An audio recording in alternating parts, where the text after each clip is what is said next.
ព្រោះការងាររាល់ថ្ងៃញើសហូរមិនដែលត្អូញត្អែដើម្បីឲ្យកូនមានថ្ងៃស្រស់បំព្រងម៉ែលះបង់ទាំងកម្លាំងទាំងចិត្តពេលកូនឈឺម៉ែនៅក្បែរមិនឆ្ងាយពេលកូនយំម៉ែលួងដោយក្តីស្រឡាញ់គ្រប់ជំហានដែលកូនធ្លាប់ឆ្លងកាត់សុទ្ធតែមានម៉ែកាន់ដៃជានិច្ច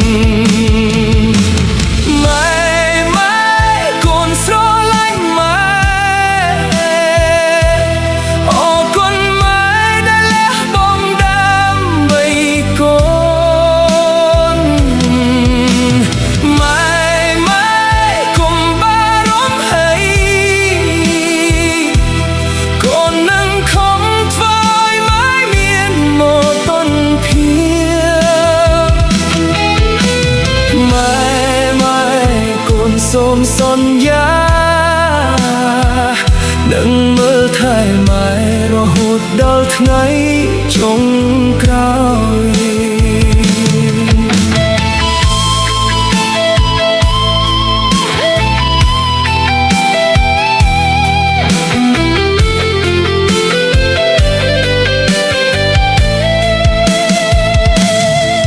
ថ្ងៃនេះកូនធំមានផ្លូវដើររបស់ខ្លួន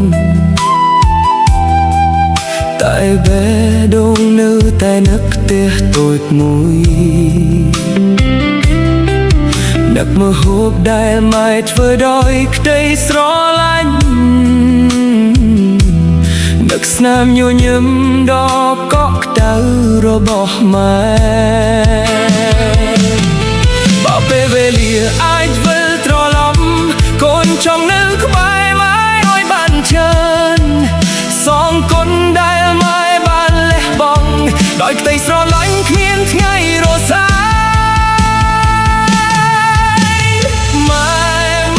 យកូនស្រឡាញ់ម៉ែ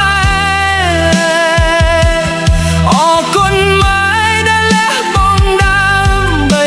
កូ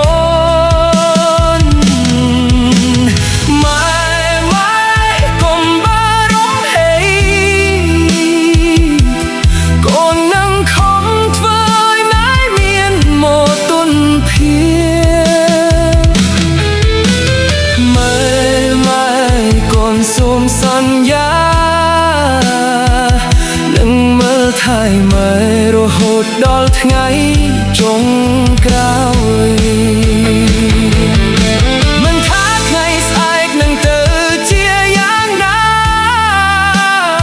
ក្តីស្រឡាញ់របស់ម៉ែនៅតែធំជាងវ័យទាំងអស់